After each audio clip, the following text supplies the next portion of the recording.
agriculture really is a very complex challenge. Ang daming problema dahil decades of neglect ng administration. Ngayon, dahil secretary ang presidente, hindi kami nahihirapan sa budget, ano? Laging may suporta at yung convergence ng different departments kasi ang isang agriculture is not really just Department of Agriculture. Mhm. Katabas niyan yung DTI, which is Advertising and Promotion, Marketing.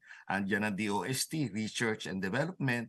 Andiyan ang DILG, yung frontliners. Andiyan ang DENR, DAR, yung sa lupa.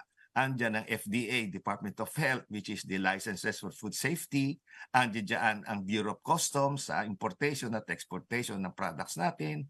Mhm. Ang dami-daming agency na ang tingin ko ang isang Secretary of Agriculture mahihirapan kung wala siyang convergence sa lahat na yan. Because kung hindi natin maibebenta ang pinoproduce natin, hindi mag-uunlad ang ating Yeah. production. Da